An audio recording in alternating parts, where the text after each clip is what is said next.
Hola, bienvenidos al programa. Hoy día vamos a conversar con un hombre que yo pensé se había alejado de la política para siempre, pero en la última campaña volvió a reaparecer, por supuesto, con su amiga, a quien el fiscal José Domingo Pérez ha advertido que si se vuelven a juntar, pues van a pagar las consecuencias.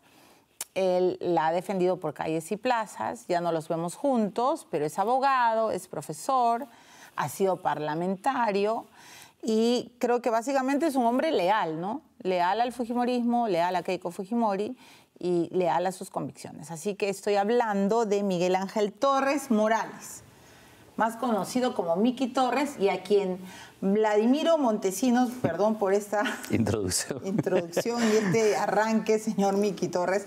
Acá Montesinos decir que Miki Torres es un huevón. Disculpen por la palabrota además. ¿Qué ha pasado entre Montesinos y usted? Me quedó clarísimo que hay como una factura pendiente. Bueno, Milagros, muchísimas gracias. Primero, bienvenido. Muchísimas gracias por la invitación. La verdad es que escuchar al señor Montesinos referirse así de mí, no te voy a decir que fue una sorpresa. Ya. Pero hasta me hizo sentir bastante bien. Porque hay ropa tendida, ¿no? Muchísima, ¿no? Y que no viene de una relación entre él y yo directa, porque nunca la tuvimos. Yo no lo he conocido ni pienso conocerlo jamás. Pero mi padre fue un fervoroso crítico dentro del fujimorismo de la presencia de Montesinos. Y era un enemigo declarado. Totalmente. Tú sabes que cuando mi padre estaba en la política, él entra cuando yo tenía 10 años en la política. Y claro, yo entendía o trataba de entender las cosas a mi manera, pero hay escenas que se te quedan grabadas en la mente. Y hay una escena que yo recuerdo que registré, que fue mi padre llegando a la casa, diciéndole a mi madre, negrita, pues le decía negrita, negrita, ahora nos vamos a tener que cuidar el triple. ¿Por qué? Porque hay una guerra abierta y directa contra Montesinos. Yo no estoy de acuerdo con lo que ese sujeto hace. Y entonces, si ya nosotros vivíamos verdaderamente una realidad muy bizarra por todo el tema del terrorismo, de las medidas de seguridad que teníamos, esto se incrementó, ¿no? Entonces dijo, oye, lo que hemos pasado por el tema del terrorismo es poco. Este hombre es una persona mala, es una persona perversa, y mi padre nunca congenió con él. Y las cosas más bonitas que a mí me han pasado dentro de la política es cuando me encuentro a alguien que trabajó o que conoció a mi padre, y siempre hay dos cosas que salen a relucir, ¿no? Siempre me dicen, tu padre era un caballero, ¿no? Y lo segundo era, tu padre, qué tal bronca, qué tal oposición le hacía a Montesinos. Claro, así como había personas que desde afuera le hacían la lucha, había personas, yo no creo que mi padre haya sido el único, pero había personas dentro del fujimorismo que decía, eso no está bien, ¿no? Y le enfrentaba, le daba cara. Tu papá además fue un hombre poderoso dentro del fujimorismo, o sea, por Dios, ¿no? Fue ministro, primer ministro, etcétera. O sea, presidente del Congreso, claro, fue canciller. A eso quería llegar, fue incluso canciller, fue una pieza clave, y cuando yo escuché ese audio de Montesinos, a mí me quedó claro que era esa ropa tendida, ¿no?, que hubo entre él y tu papá, y que de repente los periodistas jóvenes no recuerdan, ¿no? Claro, es un mensaje, ¿no? Es un mensaje totalmente, teledirigido. Teledirigido, ¿no? Y la verdad es que si pensaba que con eso me iba a hacer sentir mal o algo por el estilo, para nada. Al contrario, Milagros. Para mí, para mi familia, que una persona tan perversa se refiera a mí de esa manera, quiere decir que evidentemente estamos en orillas totalmente opuestas. Y orgulloso de estar en orillas totalmente opuestas, porque jamás utilizaría los mecanismos que esta persona utilizó. ¿Por qué crees que Alberto Fujimori no escuchó a tu papá? Cuando te has puesto a pensar en eso, cuando habían estas discusiones en casa, estas escenas que has grabado en tu mente. Yo me lo he preguntado muchas veces, porque incluso cuando he tenido la oportunidad nuevamente de hablar con personas que trabajaron con mi padre, y en algún momento yo les decía, pero ¿por qué no se salieron? ¿Por qué si vieron o si registraban estas cosas, por qué decidían acompañar? Y hubo una persona en especial que me hizo un cuadre muy fuerte y me dijo, tu padre era una persona noble, una persona de principios, de valores, y él estaba convencido de que más útil en esa lucha contra Montesinos era estando adentro que fuera. Y que si bien no se le escuchaba al 100%, había muchas cosas que él logró y permitió, de alguna manera, junto con otras personas, por supuesto, a hacer temas buenos, cosas buenas. Yo estoy convencido, no tengo a mi padre para consultárselo ahora, pero estoy convencido que él no llegaba a tener las pruebas concretas, directas. Sí sabía de cosas que a él no le gustaban. Por ejemplo, y Luz me comentó en alguna oportunidad, me dijo, tu padre jamás quiso que fuéramos al CIN. Le parecía que eso era... ¿Quién te comentó? Luz Salgado. Me dijo... Pero ella fue. Sí, me dijo, ¿cómo no lo escuchamos a Carlos? ¿No? De una manera muy, muy sincera, muy cariñosa y muy humana. Tu papá nunca fue. Y muy humana. Yo no sé si fue o no fue. Por ahí dicen de que si existe un video, es un video en donde mi padre lo trata muy fuerte a Vladimiro. Pero claro, esos videos no salen. Y Montesinos, por ejemplo, aprovecha mucho cuando él estaba en Estados Unidos y le detectan el tumor en el cerebro, y aprovecha mucho para atraer a parlamentarios, ¿no? Que yo estoy seguro que lo hicieron con ninguna mala intención ni nada por el estilo, sino que capaz si no habían advertido estos ante quién estaban, ¿no? Qué tipo de personas estaban. Y creo que mi padre sí lo supo advertir, hizo su lucha interna, habrá logrado bastante con ello, pero evidentemente no logró evitar todo lo malo que trajo, ¿no? ¿Qué extrañas de tu papá, Miki? Oh. Mira, tantas cosas han pasado que lo que extraño es su consejo, ¿no? Era un hombre que verdaderamente podía estar en 1000 temas, pero no te dejaba de aconsejar, ¿no? Era una persona... No te voy a decir que era una persona muy cariñosa porque no la era. Era bastante frío. Pero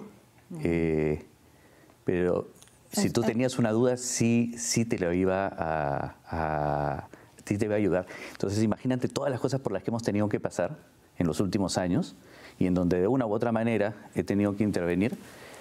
Y siempre llegaba yo a mi cama y me decía, ¿cómo no estás acá para preguntarte qué es lo que hubieras hecho tú? Y te lo cuento así porque para mí mi padre era una persona con mucho conocimiento, pero con muchos principios. Y entonces siempre las opciones que tomaba era una combinación de ambas, ¿no? De hecho, yo me acuerdo que cuando empecé a estudiar Derecho, nos conectamos bastante más. Habíamos estado un poquito alejados por el tema de la política, pero nos reconectamos bastante. Y una de las primeras cosas que él me enseña, me ha quedado grabado en la mente, me decía, hijo, hay un principio que es básico. Y es, si la justicia y el derecho se contraponen, por más que tú vayas a ser abogado, por más que tú vayas a estudiar todos estos años de derecho, siempre debe prevalecer la justicia. El derecho es algo desarrollado por los seres humanos, la justicia es un valor al que tenemos que aspirar. Entonces, si tú ves que se contraponen, siempre debes preferir la justicia. Entonces, ahí te dice de una persona leída, entendida, estudiosa, pero que sabía que hay un componente moral, ético, que debe pesar muchísimo. ¿Por qué me dices que el derecho los acercó, que la política los había alejado? ¿Por qué? ¿No estabas de acuerdo en que tu papá fuera parte de la política peruana? Lo que sucede es que a mí me toca... Somos 5 hermanos. Correcto. ¿Ok? El último soy yo. Y entonces, con el mayor nos llevamos 12 años de diferencia. Cuando mi padre entra a la política, yo tenía 10 años, el mayor tenía 22. Y cada uno fue consultado, ¿ah? O sea, recuerdo todavía el momento en que mi padre nos llamó a contarnos de que iba a entrar en política. Y claro, para mí, Milagros era, mi imagen a los 10 años era, man, ya qué bacán. O sea, lo voy a ver a mi papá en la televisión constantemente. ¡Qué monstruo! Y por supuesto que estaba de acuerdo. Después, claro, te vas chocando un poquito con la realidad y ves que no es simpático, sobre todo en esa época. Me acuerdo que uno de mis hermanos se acercó y me dijo, el problema es que mi papá lo pueden matar, porque estamos viviendo en la peor época del terrorismo. Y claro, que le digas eso a un niño de 10 años es como que, ¿qué pasó? Pero no era la parte chévere que solamente lo iba a ver en la tele, no, es que lo pueden matar. Y empiezan a suceder cosas, asesinan al ex ministro de Trabajo, cuando él asume la cartera de Trabajo, en el 90, asesinan al ex ministro de Trabajo con su hijo, en la carretera, en Ramiro Pérez. Evidentemente nos hacían entender los señores de seguridad que ese era un aviso hacia mi padre y hacia la familia. O sea, esas cosas empiezan a darme determinados remesones y empieza una etapa que debe coincidir pues con la adolescencia, Milagros, en la cual ya no me entendía muy bien con él. Había mucha fricción y me dio mucha pena y me da mucha pena porque siento que fueron años en que viví muy alejado de mi papá. Y claro, él estaba con 1000 cosas, igual teníamos momentos en donde podíamos conversar, pero era una conversación un poco tensa. Claro. ¿Cuántos años tenías cuando muere tu papá? 20. Entonces sientes que perdieron demasiado tiempo en fricciones. Claro, mira, yo te puedo decir, de 10 a 12 años, como que estaba tratando de acomodarme a la nueva situación. De 12 a 17, 12 a 16, hubo un alejamiento. No te digo que me fui de la casa ni nada por el estilo, ¿no? Sino simplemente era alejado, pues, era frialdad frío. Total. Sí, y por mi parte, no por parte de mi padre, ¿no? Y luego... ¿Esa es tu herida, Micho? Sí, total. Me duele un montón, no te imaginas. Luego, a los 17, te voy a contar una anécdota de todo esto, que nunca le he contado, pero a los 17, cuando empiezo a estudiar Derecho, nos reconectamos. Porque había había un puente que cruzar y yo lo veía a él y él verdaderamente me acogía para que llegue a ese punto de la mejor manera posible. Él se va, a él le da el tema del tumor, pero tengo la suerte de que lo recupero por un año más. Me enseña en Derecho en la universidad, lo cual para mí fue muy bonito. ¿Fue tu profesor? Sí, fue mi profesor y fue muy exigente. ¿Y te aprobaba o te ponía o te regalaba puntitos? No creo, ¿no? Tengo varias anécdotas de él como profesor. La más fuerte de todas es que me acuerdo que mandaron a hacer, él mandó a hacer trabajos, ¿sí? Trabajos escritos. Y le pidió a su asistente que sacara las carátulas para que pueda corregir total y absolutamente objetivo. Y me acuerdo que su asistente me llamó y me dijo, Miki, te está llamando tu papá. Y dije, ¿qué pasó? ¿No le gustó mi trabajo o algo así? Entonces me acerco, me siento y me dice, hijo, tengo un problema. Flaco, me decía, no, flaco, tengo un problema. Digo, ¿qué pasa? Bueno, he corregido y el problema es que el mejor trabajo es el tuyo. Y luego, ¿cuál es el problema? Estoy feliz de la vida, debería estar orgulloso. Sí, me dice, pero en la vida no solamente es serlo, sino parecerlo. Y entonces, quiero decírtelo mirándote directamente que tienes la mejor nota, pero que no te la puedo poner. Y yo le dije, pero sí me la he sacado. Van a pensar sí, mal. Pero no se va a entender. Y tú me vas a entender no ahorita, sino en el futuro. Pero quería que lo supieras, porque te mereces saber que tuviste el mejor trabajo. ¡Wow! O la otra era muy graciosa, que era un examen final, creo que era. Se pasó de ingenioso mi padre porque, claro, oral. Entonces todo el mundo podría decir, pues qué sencillo, pues ya el papá ya coordinó con el hijo para ver las preguntas. Claro. Pero mira qué inteligente era mi padre.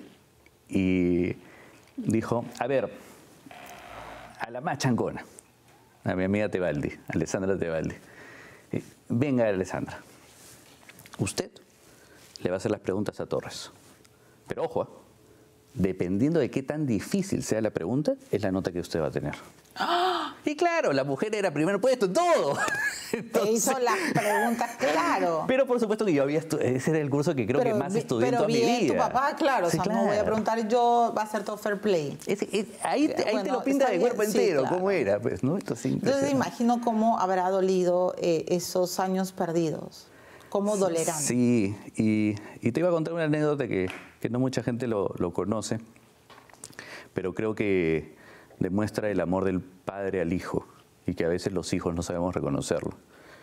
En una de esas peleas, esas disputas que tenía con mi papá, empezamos a escribirnos cartas, pues, ¿no? ¿Cartas? Claro, nos escribíamos cartas de cuarto a cuarto. O sea, era la ley del hielo. Era la forma de reencontrarnos de alguna manera, Claro, ¿no? me muero. Entonces ya le escribía una carta a mi papá, muy duro yo, como todo un adolescente, Sí, literal. claro. Sí, que se cree dueño del mundo. Y Sí, que, sí. ¿no? Y al final le ponía, pues, ojalá que esta carta la tengas y que no la pierdas y que lo tengas siempre contigo. Algo así le ponía, ¿no? Él me contestó con una carta muy bonita, muy, muy bonita. Y me decía tantas cosas impresionantes. Y al final me decía, pero por supuesto que voy a guardar tu carta. Y yo te pido que hagas tú lo mismo con la mía. Guardémosla para encontrar siempre respuestas a las cosas que nos incomodan. Pasaron los años, Milagros. Y el día que falleció mi papá, entramos con mi madre a su cuarto. Me acuerdo que estaba mi madre y yo nomás. Ya había pasado todo, pues ya lo habíamos enterrado. Y abrimos su mesa de noche. Y en su mesa de noche estaba la foto de mi abuela. Estaba su arma, él tenía un arma con licencia, con todo, por supuesto. Y no solamente estaba mi carta, la que yo le había escrito y le había dicho que la guarde siempre, sino que también estaba la que él me envió a mí, que yo la había perdido. Dios. Esa carta... Tú habías perdido. Sí, claro. Esa carta yo la tengo hasta ahora, y en los momentos más difíciles, Milagro, en los momentos más difíciles las leo y es como si él estuviera al costado. Es impresionante. Es una carta que no se puede situar en un tiempo específico. Entonces yo cuando veo a los chicos, a los jóvenes, y tienen algún tipo de enfrentamiento con sus padres y todo, yo trato de darme un tiempo y conversar con ellos, ¿no? Y decirles, aprovéchenlos. No te imaginas lo importante que es tener a tu padre. Porque, y él mismo me lo dice en su carta, me dice, el amor de un padre a un hijo, o de una madre a un hijo, fuese, no es comparable con nada. No hay ningún tipo de sentimiento humano que pueda ser negativo. Un padre, cuando lo ve crecer a su hijo, siente que es él mismo y está orgullosísimo de lo que puede alcanzar, ¿no? Y olvídate, tengo ahí, serán pues unas 10 páginas, ¿sí? En donde es una joya. Lo tengo, si no lo pierdo ni hablar. Y lo he ¿Cuántos leído hijos constantemente. tienes, Miki? Yo 2. ¿Y les escribes cartas para que las lean cuando sean viejos?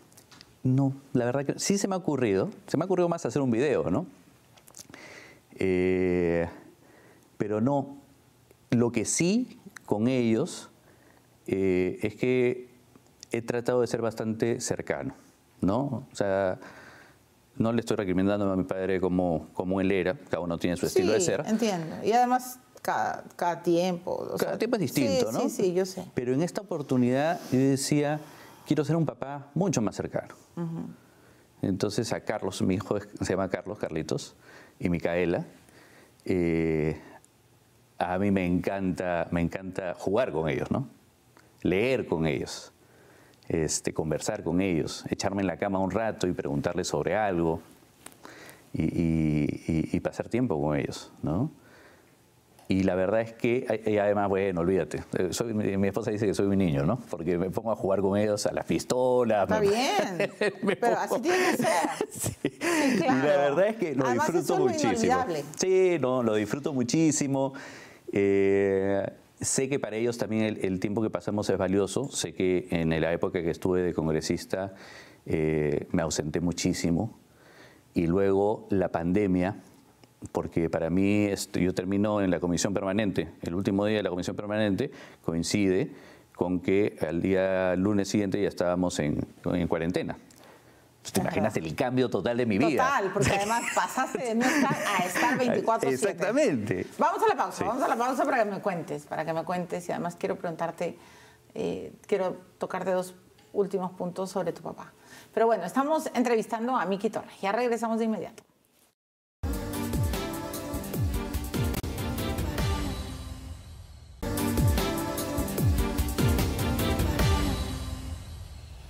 Estamos entrevistando a Miki Torres, ex parlamentario, político peruano.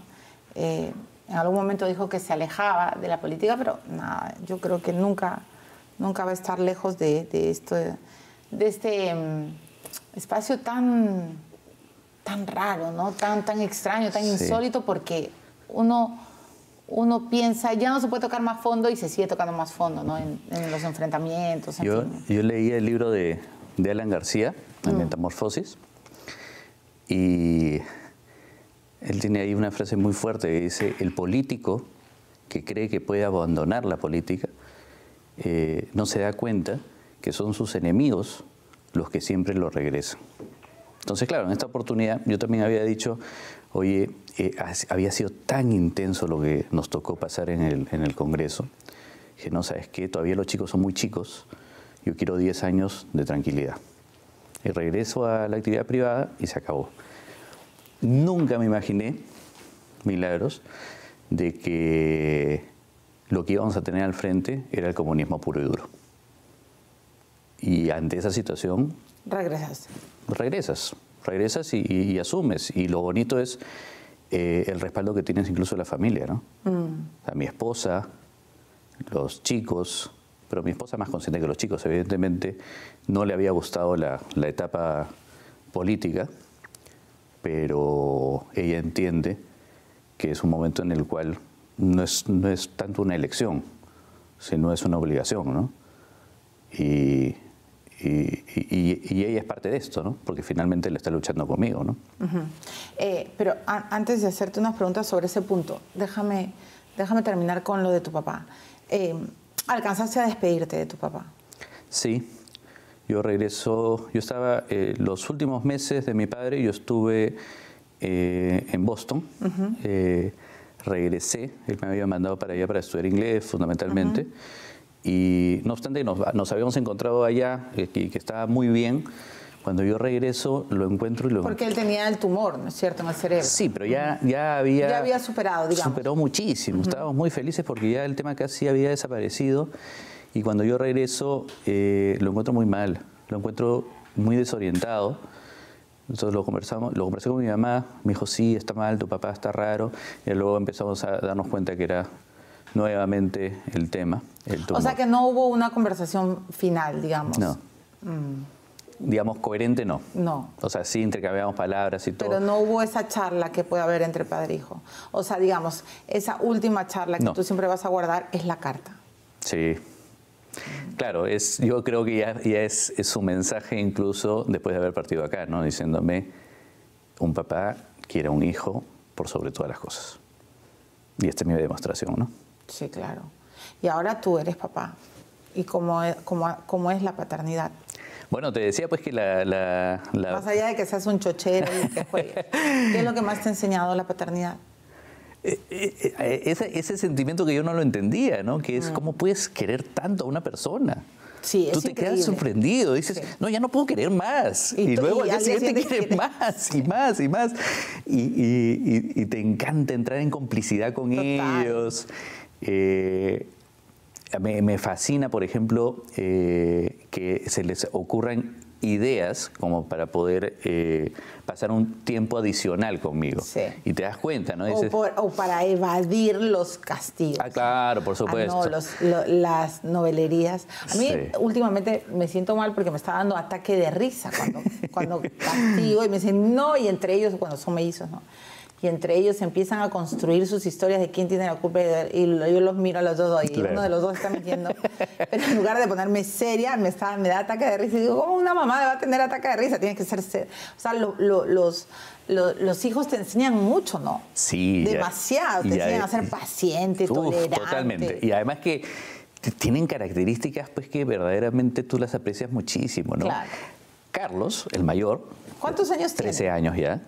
Hasta en la edad del burro, de la terquedad, ¿o no? No, para nada. Eso es lo que a mí me sorprende y además que Carlos es muy cariñoso. O sea, no es un adolescente como tú. No. No es un Me adolescente. salió totalmente distinto, gracias a Dios. Ajá. Y es de las personas que, papá, necesitas un abrazo, ¿no? Y viene y me abraza. ¿Te dice eso? No me Pero qué descuadra. lindo. Y Micaela... Pero qué tierno. Sí, súper tierno, súper tierno. Y Micaela, una chica de 11 años, súper inteligente, muy despierta, ¿no? Y, por ejemplo, ¿no? Papá, pero quédate un rato más conmigo en la noche para dormir. Pero no, pero tú ya tienes que dormir sola, ¿no? Y, por ejemplo, hace 6, 8 meses me decía, tú rezas el rosario, yo rezo el rosario. Y Mica me... ¿El rosario todas las noches? No todas las noches, pero de rezas. Cuando en cuando lo rezo. Y Micaela empezó a decirme, papá, ¿y por qué no lo rezamos juntos? Y después yo me ponía a pensar, decía, qué raro, ¿no? Que una niña... Para estar más rato contigo. Solamente para estar más rato. Me muero, me la como. Linda. O sea, y no es tan cariñoso como el otro, pero es muy inteligente, es muy, o sea, muy hábil. Te demuestra de otra modos manera, sus ganas de estar a tu lado. ¿no? ¿Y qué le has pedido a Dios siempre? ¿Qué le has pedido a la Virgen? Que los cuide. A mis hijos que los cuide. A mis hijos, a Carla, a mi esposa, a mi familia. ¿Carla es tu novia desde que estás en el colegio? No, te vas a morir. ¿Desde que nacieron? Nos conocimos a los 4 años. No puede ser, eso me habían dicho, pero eso ya es demasiado. Yo tengo que ahora, Charlie, hacer un programa de Cupido, porque estoy encontrando cada historia de amor más extraña desde que tienen 4 años. 4 años. Te voy a pasar ahí una foto de cuando teníamos 4 años. ¿Desde los 4 eran noviecitos? No. Ah, no, o sea, se conocieron. Sí. Yo siempre bromeo con la gente y dice, desde los 4 años me está persiguiendo, pero no, la verdad es que yo la perseguía. Ah, Dios. Yo la perseguía de los 4 años. Estuvimos en el nido juntos, estuvimos en el nido juntos, luego estuvimos en el Recoleta juntos. ¿Todo el colegio juntos? Todo el colegio. Y ahí es donde, claro, en primera media fuimos enamorados, creo que un par de semanas, una cosa así muy esporádica, y luego fuimos mejores amigos. Siempre. ¿no? O sea, claro, desde el nido, se conocían desde que eran unos piojos. Y a partir de secundaria nos hacemos muy amigos, termina el colegio, nos hacemos súper patas. ¿En la universidad? Universidades distintas. Y tú te vas a la de Lima y ella... Ella estaba en Montemar. Ok. Pero al margen de eso nos veíamos muchísimo, nos queríamos un montón. Y yo estaba enamorado. O sea, yo... ¿De ella? Sí, yo podía estar con otras chicas, tener mis enamoradas y todo. Pero siempre sentía algo por ella. Dentro. Sí.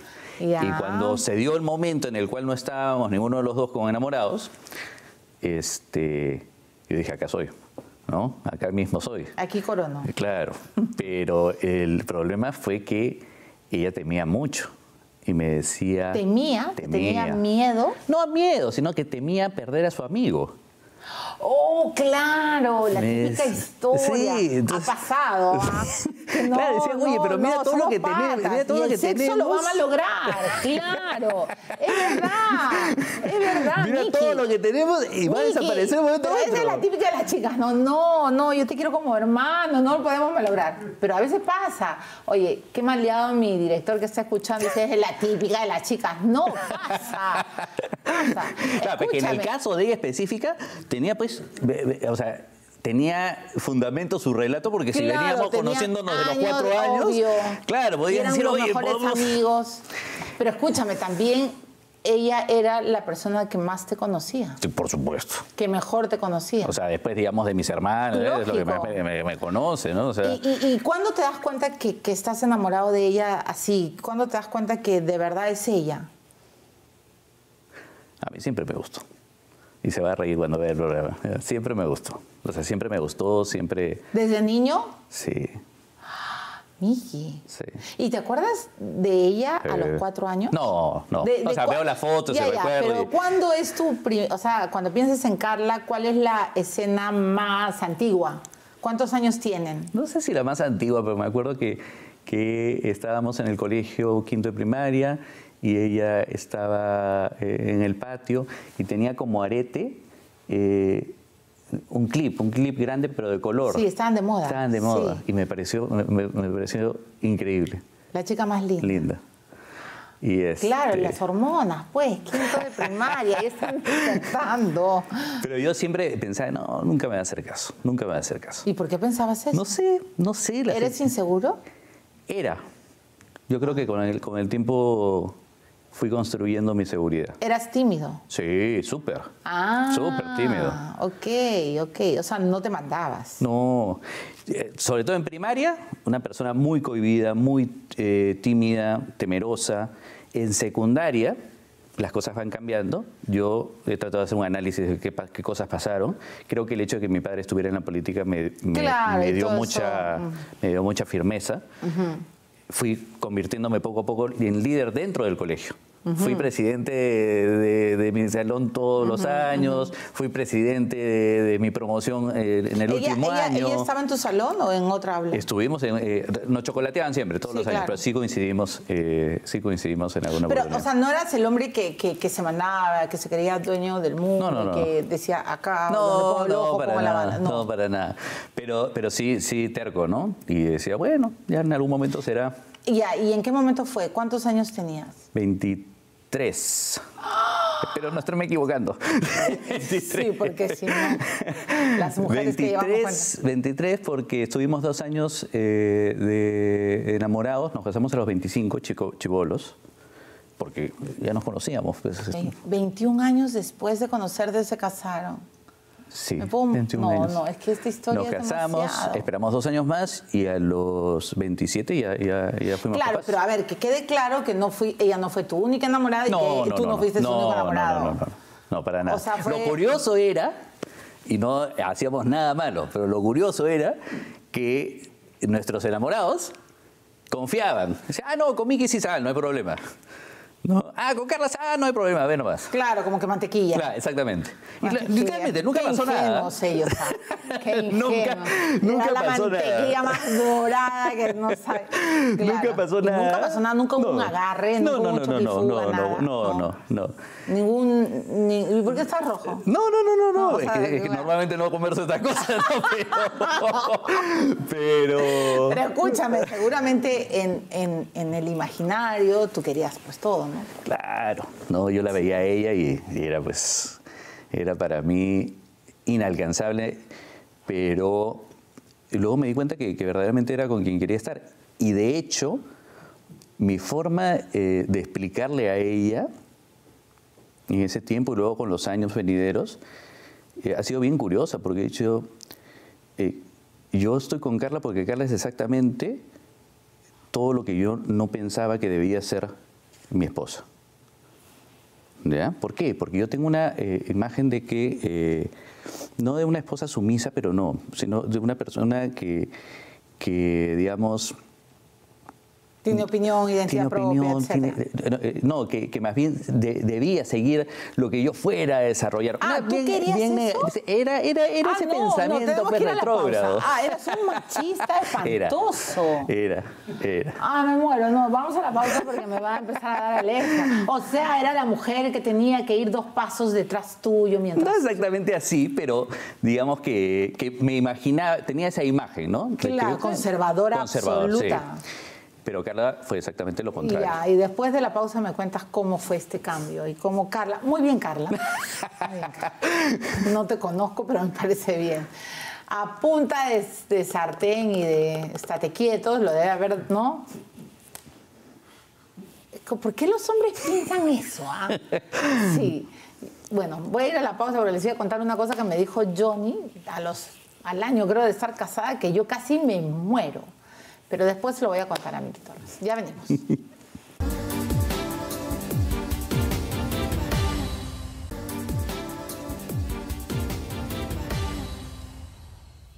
Muy bien, estamos entrevistando al señor Miki Torres, que en algún tiempo de su vida fue un machista espantoso, que creía pues que su mujer, la que él eligiera como esposa, le tenía que planchar, lavar, ¿no? Soy la que lava, soy la que plancha, soy la que, ¿no? Se tenía que casar con Zoila. Y conoció a Carla. Y a Carla la conocías desde los 4 años, en eso estábamos. ¿Cuándo te cambió el esquema? O sea, me queda claro que Carla es una mujer fuerte, independiente. Fuerte. Ya. ¿Qué pasó? Nada, el día a día me fue formando y me fue alineando completamente y me hizo entender la importancia de saber que su voz no se mimetiza con la mía, sino que son 2 voces independientes. Es muy fuerte. A ella le ha tocado vivir cosas muy duras. Ha perdido varios hermanos. ¿Por accidentes? ¿Por enfermedades? Uno por accidente, muy niña, y otra por enfermedad. Y hace poquito a su papi. ¿Muy niña? ¿Perdió a una hermanita? A su hermano, sí. Cuando tenía ella, si no mal recuerdo, 11 años, él 12 me parece. ¿De qué murió? Se cayó en Miércoles. un accidente. Un accidente. Miércoles. Sí. Esas cosas y te marcan, supongo, ¿no? Por supuesto que te marcan. Y entonces es una mujer fuerte, fuerte, ¿no? Tan fuerte que cuando yo estoy medio caído, sabe decirme mis cosas bien claras como para levantarme, ¿no? Y creo que es exactamente lo que necesitaba y lo que necesito, ¿no? Porque si era lo que yo hubiese pensado, una persona que me acongoje, no. Ahí creo que eso me hubiera ido muy mal. Sí, claro. Me hubiera ido muy mal en la vida y ella, más bien siendo así de dura y de fuerte, creo que es la que ha logrado mantener la familia y también a cada uno de nosotros. Miki, ¿eres político en el nombre de tu padre? Alguna vez lo dije así, ¿no? Yo le decía en un encuentro del partido, decía, yo soy fujimorista por herencia, pero ahora lo soy por convicción. Entonces, lo mismo te podría trasladar el tema hacia la política, ¿no? Yo soy político por herencia, he sido político por herencia, pero ahora lo soy por convicción, ¿no? Como te digo, para mí ha sido muy curioso, o sea, he intentado salirme de la política y me he dado cuenta que no se puede. No se puede y no se debe, además, este milagro, sobre todo en determinados... Carla, creo. Además, en determinados momentos no se debe. No se debe retirar, sino que la tienes que luchar. Y este es uno de esos momentos, ¿no? Ok. Y un segundo antes de entrar a ese terreno político. De manera, o sea, dicho con convicción, hoy eres un hombre absolutamente enamorado de su esposa, a quien conoció a los 4 años. Sí. La verdad es que creo no equivocarme en decirme que evidentemente ella es muchísimo mejor que yo, muchísimo mejor que yo. Y yo tengo la suerte de tenerla y de que ella soporte algún desplante que haya tenido, mi desenfoque en algunos momentos. Yo la verdad es que estoy muy agradecido. Y sobre todo este último año que nos hemos reencontrado gracias a esta bendita pandemia, con mis hijos, con ella. Creo que ha sido una excelente oportunidad para saber que soy verdaderamente dichoso de tener la familia que tengo. ¿En algún momento sentiste que te habías desenfocado? Hay muchos momentos en los cuales tus prioridades empiezan a cambiar, ¿no? Y entonces creo que eso te puede marear, ¿no? Y puedes decir, oye... Pero, a ver, pero estoy de acuerdo contigo en este punto, ¿no? Porque el COVID, que ha traído tanto dolor, ha traído tanta tinieblas, tanto duelo, tanto sufrimiento, también ha sido bien extraño en la manera como nos ha encerrado con la gente que supuestamente amamos. Y entonces, por un lado, ha corroborado que en efecto es la gente que amas y la gente con la que eres feliz. O ha corroborado que no deberías estar ahí. Exacto. En tu caso... Ha corroborado que tenemos que estar juntos. Ok. Y han salido a surgir cosas, detalles tan bonitos como hoy almorcemos juntos, desayunemos juntos, si es que se puede, hagamos deporte si es que se puede, en algún momento de manera conjunta. Entonces, O sea, hay muchos espacios. eres un hombre de familia hoy satisfecho, pleno. Sí, sí, creo que siempre la familia está en construcción, ¿no? Siempre. O sea, no Pero es algo... es lo único que al final queda, ¿no? Exactamente, ¿no? Y creo que si bien tengo claro que tengo una oportunidad de ayudar de una manera un poquito más amplia hacia mi familia, creo que es justo que uno nunca deje de poner un ojo, evidentemente, en ese tesorito que tienes, ¿no? Sí, claro, de cuidarlo, ¿no? Sí. De acuerdo. Ahora, este último año, que ha sido también muy intenso políticamente para ti, en algún momento Carla te dijo, ya no te metas, o sea, ya tira la toalla, ¿no? Con las amenazas del fiscal Pérez, o sea, ¿cómo ha sido eso? ¿Cómo llevas todo esto? Yo, como te digo, primero me había replegado. Entonces dijimos, bueno, ok, replegado estoy, entonces no hay problema, vamos a tratar de reconstruir un poco la vida en el sector privado y todo. Pero algo que creo que Carla y los chicos incluso entienden mucho es la lealtad y el cariño que le podemos tener a Keiko, ¿no? Más allá de un tema partidario, que estoy convencido del tema partidario y del tema político. Más allá de eso, ella es tu amiga. Es mi amiga. Es una gran amiga, verdaderamente. O sea, yo la siento al nivel incluso de mis hermanos. O sea, mis hermanos yo los adoro. Tengo 4 hermanos maravillosos. Pero Keiko también se ha logrado ganar un espacio dentro de nuestros corazones en la familia, ¿no? Y ¿En la cárcel fue donde más te acercaste a ella? Curiosamente es donde más tiempo tuvimos para conversar, ¿no? Porque a ella yo también la conozco desde niños. O sea, nuestros padres han trabajado juntos. Sí, y además has era estudiado... mi promoción. Exacto, en el colegio. En el colegio. Entonces yo a ella ya la conocía, ¿no? Luego la reencuentro luego de años después, en el 2003, me parece, y a partir del 2003 nunca me he separado, ¿no? Siempre le he ayudado desde la parte técnica. Sí, claro, yo ¿no? sé. Y de ahí... Pero me dijeron que en la cárcel había ocurrido como, no un parteaguas, ni mucho menos, pero como un momento absolutamente especial y que se habían unido más ustedes. Sí. Yo estoy convencido que los peores momentos, los más difíciles, no solamente te muestran las personas que más te quieren, sino que además te permiten ver el interior de esas personas, ¿no? O sea, cuáles son sus verdaderas intenciones.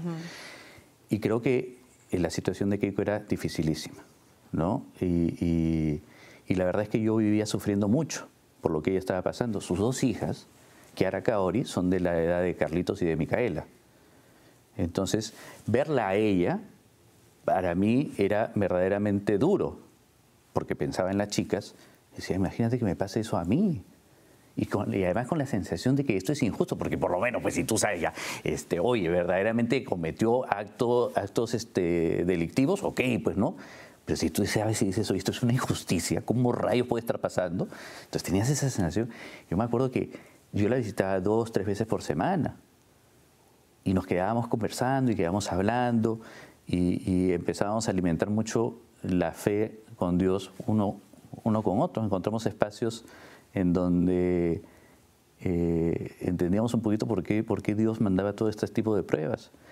Y era un lugar donde, claro, ya no había pues el celular que te interrumpía o la reunión que tenías que...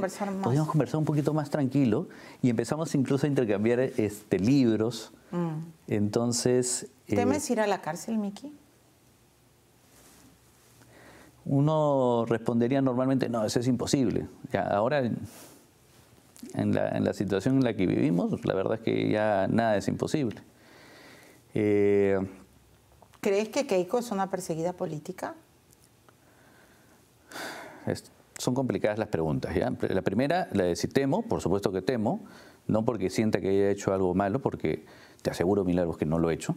O sea, que todas las cosas que le he hecho pensando siempre en los valores, en los principios que mis padres me enseñaron. Y lo segundo, de pensar de si Keiko es una perseguida política. Porque ese es el actual planteamiento de Fuerza Popular, ¿no? Que hay una persecución política. No nos gusta definir y utilizar esas palabras de manera concretas, ¿sí? Pero creo que salta a la vista que hay determinados actos que son demasiado irregulares y que por lo tanto te podrían llevar a tener una conclusión muy cercana a ello, ¿no? Por ejemplo, ¿cuál es el acto más irregular? No, o sea, cada vez que la han llevado a ella a prisión ha sido una locura. Ha sido una locura verdaderamente. O sea, que se va a escapar. O sea, Keiko es una mujer que ha dado la cara durante 19, 20 años. Nunca jamás la han tenido que buscar perseguir ni nada por el estilo. O sea, ¿cuál era la amenaza? No, que no tiene arraigo. Sus hijas estudian acá, su esposo trabaja acá. Ella misma es la lideresa de uno de los partidos más importantes en el país. ¿Me vas a decir que no hay arraigo? Por favor. No, es que lo que pasa es que vive en un departamento alquilado. O sea, argumentos, pero verdaderamente, perdónenme la palabra, estúpidos. Tú dices, oye, o temas como, no, es que vamos a hacer un allanamiento porque vamos a incautar los libros contables. Oye, los libros contables están en la fiscalía hace tiempo. O sea, y cosas que tú dices, no puede ser, esto es imposible. Oye, que procesen a la abogada y que traten de decir a la abogada que no puede comunicarse con su patrocinado. Eso es una locura. Sí, eso sí fue todo, más cerrado. Es que es una tras otra, tras otra. Y Marc, el otro día, ya ha pasado varios meses, ¿no? Me decía, mira la cantidad de irregularidades que hay. Y te lo juro, Milagros, que tú lo empiezas a leer y dices, esto es imposible, esto es una broma, esto no le puede pasar a alguien.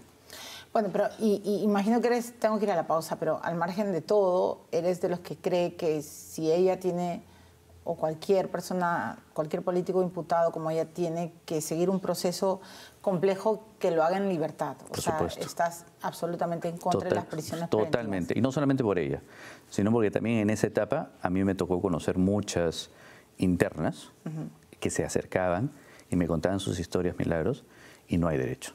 Sí, pues, no hay derecho. 70% no tienen sentencia. No hay derecho de que tengamos así a la gente. Sí, claro.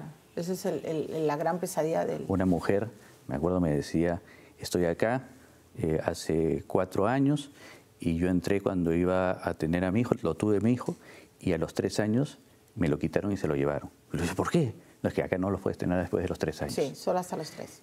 Y yo le decía, ¿y cuánto te falta? No, todavía no he ido a juicio oral. No había iniciado su juicio, Milagros. Me muero, es una locura.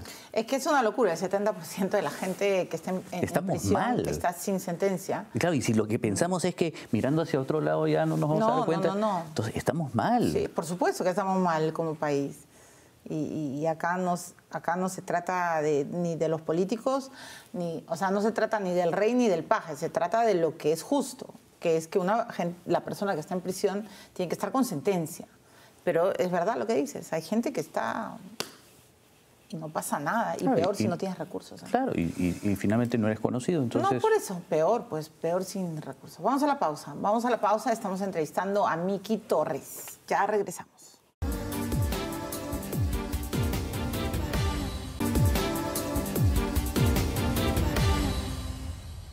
Estamos en el último tramo con Miki Torres y te agradezco mucho la presencia en este programa, pero siempre tengo que hacer la pregunta de rigor y con eso voy a terminar. ¿Cuál ha sido el milagro de tu vida?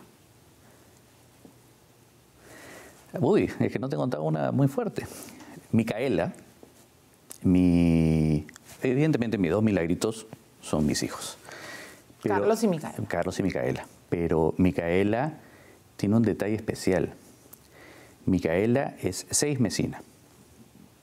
Nació a los 6 meses. Súper prematura. Pesó 900 gramos. Dios. 800, 900 gramos. Tuvo una operación al corazón a la semana de nacida. Pasó todo lo que podría pasarle a un prematuro como para que la perdiera. Pero Dios fue grande y hoy día es una niña maravillosa. Entonces, ojo, los quiero a Carlitos y a Micaela de la misma manera. Pero cuando ves a Micaela... Es un milagrito andando. O sea, es un milagro. ¿Cómo le habrás rezado, Miki? Olvídate. Olvídate. Y esas cosas son las que uno recuerda y dice, cuando sientes que todo el mundo se te cae, porque esa ha sido mi peor época. La política te puede dar momentos muy difíciles, pero eso de ahí, cuando sientes una personita tan pequeñita, era de mi mano, Milagros, de mi manito era. Y 900 gramos, claro.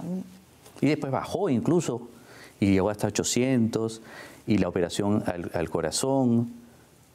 Y claro, y el doctor era prácticamente no le daba chance u oportunidad.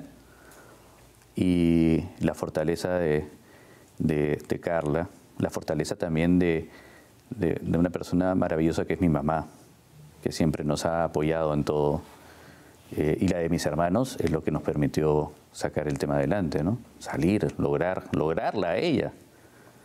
Ahí te das cuenta de la familia, qué importante es mi mamá, mi suegra, mis cuñados, todo. Mis hermanos. ¿Cuánto tiempo estuvo Micaela en la clínica, en el hospital? Cerca de un mes y medio más o menos. Wow. Que cada día era un reto. Claro. ¿Subió o bajó de peso, no? ¿Le dio apnea? O sea, ¿se quedó sin respirar o no? Le habían colocado una pitita en su piecito para que cada vez que dejara de respirar la movían. Pues la tenían pues todo en una... Uy, olvídate. Entonces, y cuando la veo ahora, tan preciosa como es, tan inteligente y todo, junto con su hermano... Solo le agradeces a Dios. Ahí me di cuenta de que incluso en los momentos más difíciles de tu vida, Dios está contigo. Es verdad. No sabía lo de tu hija. Eso, bueno, que Dios la proteja. Sí. Y que le dé largos años de vida, 6 meses. La historia de los prematuros que sobreviven es de verdad una historia de absoluta resistencia. Sí. Y de absoluta fe, Señor. Sí, por supuesto. Bueno, muchas gracias, Miki. Gracias por habernos contado parte de tu historia. Que estés bien. Tengo que terminar el programa. Yo iba a decir que me quedaba... Bueno, y me voy a quedar con esa lección. Creo que de nada sirve tantas fricciones y peleas entre padres e hijos. Creo que hay que ser una buena madre siempre, ¿no? Demostrarle mucho amor a tu hijo, pero sobre todo hay que ser siempre una buena hija también, ¿no? Ambos, me parece, de ida y de vuelta, ¿no? Y como dice Miki, al final es lo que más importa, ¿no? El amor de la familia. Nos volvemos a encontrar el próximo episodio con otro personaje. Que estén bien.